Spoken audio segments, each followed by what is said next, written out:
Hello world, this is Edward Bevilacqua. Today is Tuesday, November 27th, 2018 here in Las Vegas with Novum-U. It's a beautiful, clear, crisp day in the 40s. So it's getting kind of colder. As you can see, I'm wearing additional layers of clothes. I think that's important for posterity to know what the weather was like since we're in these times of global warming. I'm just gonna have a sip of my Tequino espresso. Okay, so today is day 5 employment planning workshop. We are a little bit out of sync because of Thanksgiving last week. So this is the normal Friday talk, but it's Tuesday. And again, I want to congratulate the students in Reno. I understand they're starting their work tomorrow, and the additional students are going to be starting or doing interviews or something today. So that's the important thing. And for your interviewing, we're going to be talking today about interviewing pitfalls, trip-ups, tactics, things to be prepared for on the other side, so you get an idea of what's going on in their brain, not just what's going on in your brain.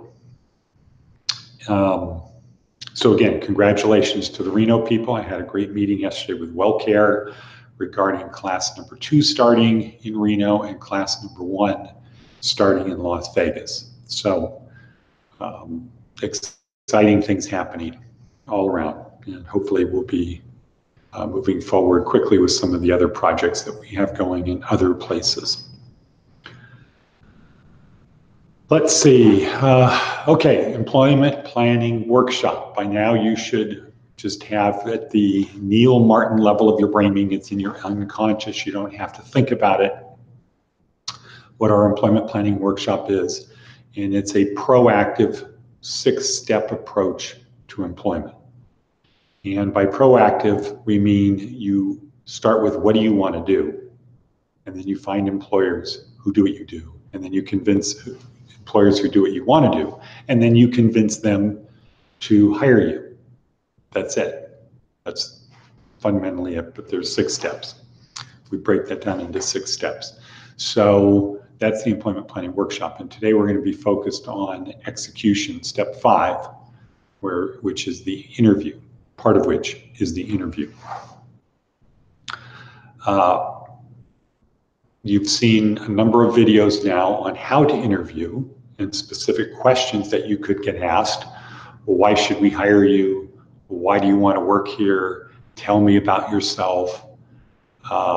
Questions like that, interviewing techniques. And those are great, those are important, those are vital. Today we're going to look at it. We're going to get you prepared to look at it from the other person's perspective, from the person interviewing you. And we're not going to just do the softball approach, we're going to do the hardball approach, where you have to consider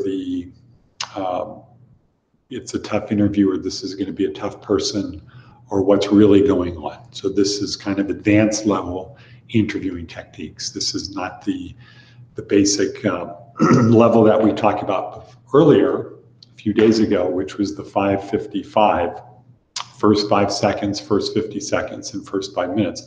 This is the what's going on, nitty-gritty, spy versus spy activity that's happening under the scenes in the interview. It's not the stuff that's apparent, it's the stuff that's not spoken, the stuff that's not apparent.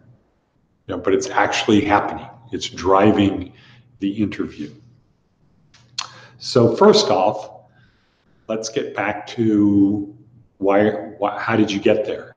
So you got to the interview fundamentally because your resume was good enough to be one of the last people, or one of the best people's resumes who were turned in. That's why you got there. Your resume was the ticket to the interview. And so fundamentally, what's going on is they like the resume. They like the person the resume represents.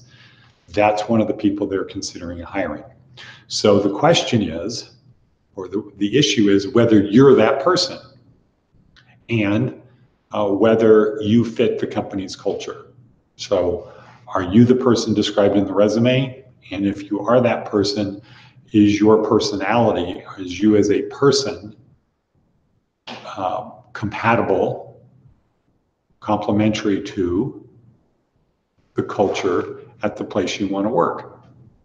And in your mind, it absolutely should be, because you've done enough research to know that that's a place you want to work. So you should feel very cool, calm, and collected that your personality fits the culture of the company where you want to work. They just don't know that. And that's a KNOW. So they don't know that you're the right person for the job. Your job is to persuade them that you are. And we have our simple 3-step elegant equation to do that. Bond, add value, then ask. And the ask is already apparent, you're there. But that doesn't mean you shouldn't state it. Really would like to work here. Here's the reasons why. I love this business. I've loved this business. I'm going to make a career of this business. Here's why I'm going to make it a career of the business, et cetera, et cetera, et cetera. That's the ask. The bonding is, do you fit into our culture? It's fundamentally the answer to the question, do you fit into our culture, is can I bond with you? And when we talk about bonding, imagine that you're in an fMRI machine and the interviewer's in an fMRI machine, and there's monitors up on the wall, and we can side by side of your brain activity and their brain activity. If you're bonded, those monitors will look similar. They'll say, aha, yeah, I can see those people are bonded. I can see the neural activity going on simultaneously in these two brains, and it's very similar. Or it's similar enough that I can notice that it's similar. Slight differences, maybe some number of differences, but I can see that the activity is similar. That's what we mean by bonded. If you get to that state, you're now able to communicate clearly with them. And if you add value, meaning you've persuaded them that you are the person for the job, then you will probably get the job, unless there's somebody who's even better than you, somebody else that went to our school. So that's what's going on. And your job is to persuade them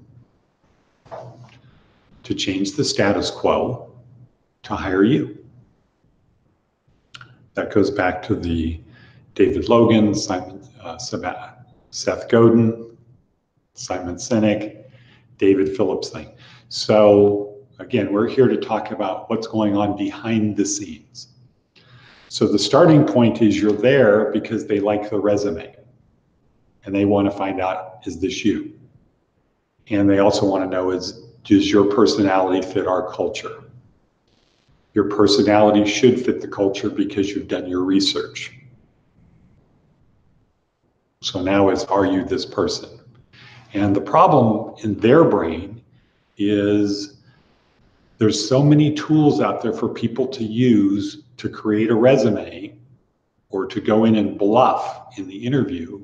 They don't know that you're being sincere. And if you're not being sincere and they ask you, hey, are you being sincere, or did you write this resume? Do you actually want to work here? You probably won't tell them the truth. So they know that they just can't ask you questions and expect the truth, because if you're a liar, you're going to continue to lie. So no matter whether you're a liar or you're not a liar, you're going to give the same answer, and that answer is going to be aimed at getting you the job. So they've got to be more clever to do it. And that's what we call spy versus spy. You're trying to get in, and they're trying to figure out whether they should let you in. So that's just kind of a Mad Magazine reference. There's no actual spying going on. It's just a reference to a humorous part of Mad Magazine, spy versus spy. Kind of addresses what's going on under actual conversation happening in the room. It's what's going on below that, what's going on Simon Sinek would say, a limbic, what's going on in the limbic parts of your brain, the parts that don't have language, the parts that go to feelings, what's going on there. And so you should expect some traps. One trap could be, are you looking for work? Are you seriously looking for work? And you should expect body language where they're kind of leading you, yes, I am actively looking for work. Good, cool, great. How long have you been looking for work? And have you been looking seriously, sincerely, how long? And they might ask you, and have you gone on many interviews? Okay, cool, great, good. You're motivated to get a job. You're going on a lot of interviews. And they could ask you, what type of work are you looking for?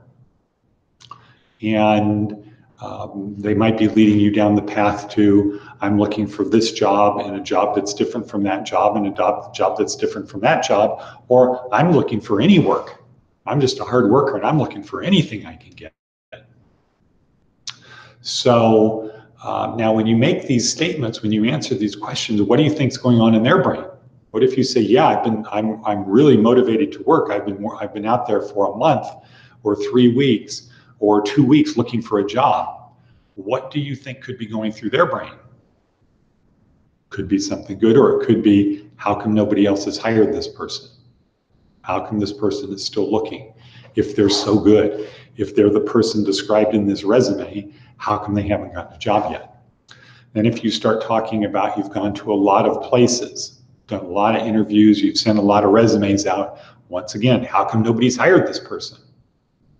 I need to be on my guard. There's something up that this person hasn't gotten hired because they look nice, they're talking nice, their resume is good, but they haven't gotten hired. Another thing would be if you say, I interviewed for this job and this other type of job and this other type of job, that they might come to the conclusion that you don't care where you work. You don't really care about the company. What you care about is just having money. And all things held equal, companies want to hire people who want to work for them, not just people who, I want a job. I need a job to pay my bills. That's not who they're looking for, especially the higher up you go. And our purpose, our program, the Novum-U program, is for people to have employment where they can save $200 a week, or they can put $200 a week on a Stash App account and save $200 a week. So those kinds of jobs, they're not looking for people who just have an attitude of, I need a job to pay the bills, I don't care what I do. That's not what they're looking for. So if you answer the question, I'm looking for a job as doing this or this other thing or this other thing, would likely quickly come to the conclusion, this person doesn't want to work here, he just wants to work. And depending upon what the job is, that might really be the end of the interview in the interviewer's brain. In other words, I'm not going to hire this person, but I've scheduled 30 minutes. I want to give them their money's worth. I don't want to be accused of missing the wrong person. And the interview could continue, but it's actually over on what's going on in the person's brain. So those are some of the just immediate, quick traps that people fall into. And as a starting point, when you're in your interview, as with all relationships, don't start relationships out on lies. Don't start relationships out on misleading information. Don't start relationships out on falsehoods. I was taught by IBM back in the 90s, you don't play gamesmanship with your partners.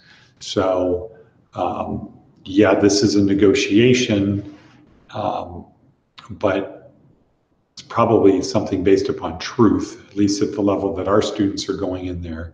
It's not really about hardball negotiations. It's about winning their hearts and minds and persuading them that you would be an asset to that company because you don't have a track record.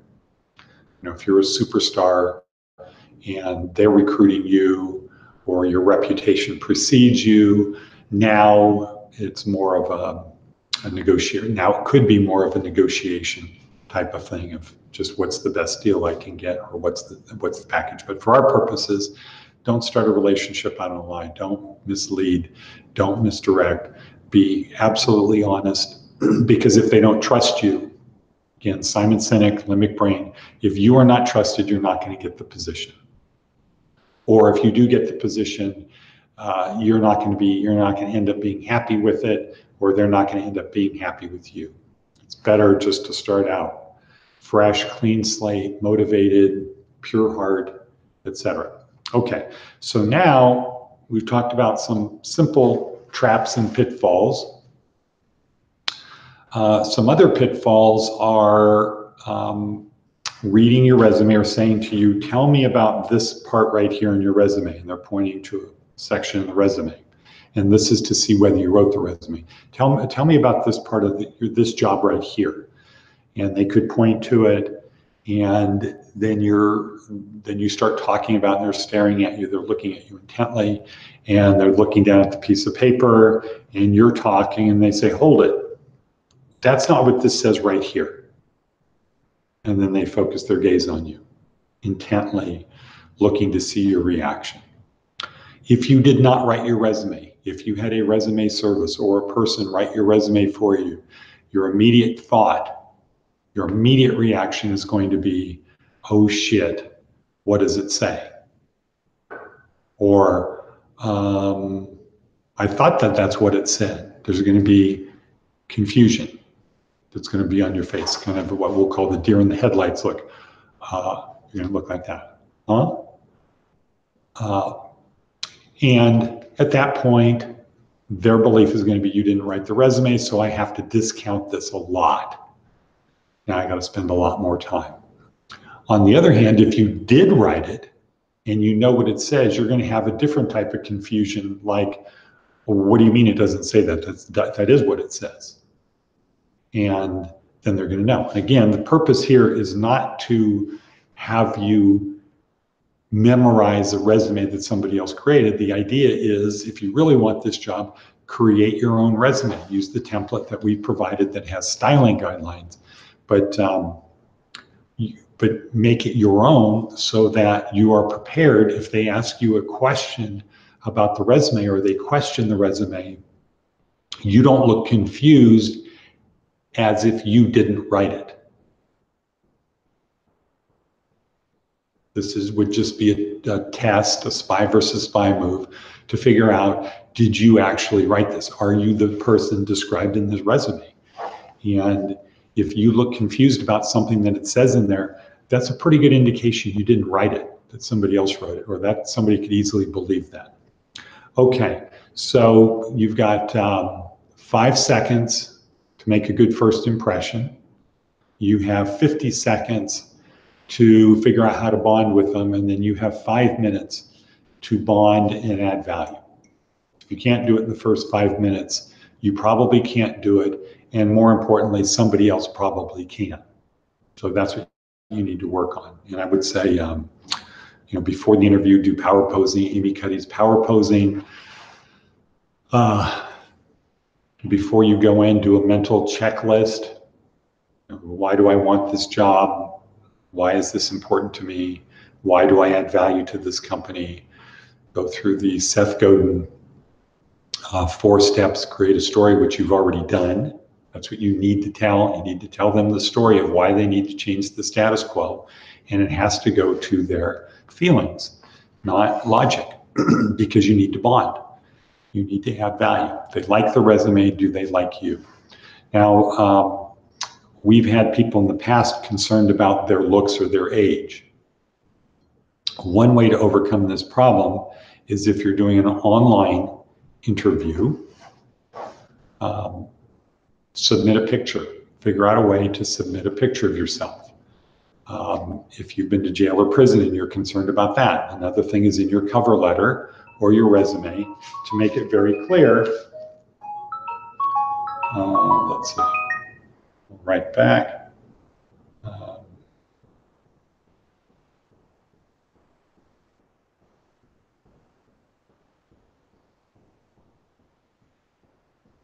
Okay. So we're going to wrap this up. So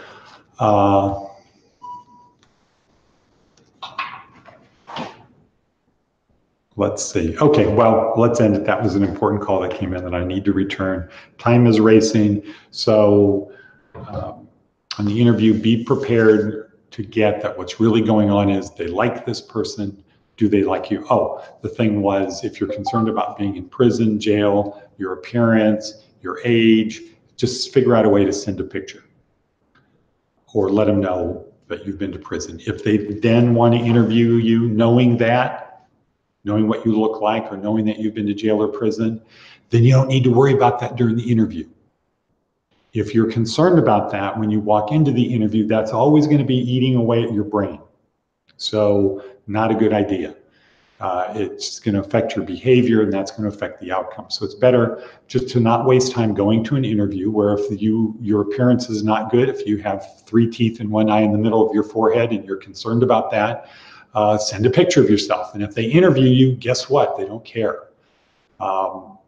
If you've been to jail or prison, make that clear in your cover letter so that you don't need to worry about it, because you're not going to bluff them through these days. They're going to do a background check.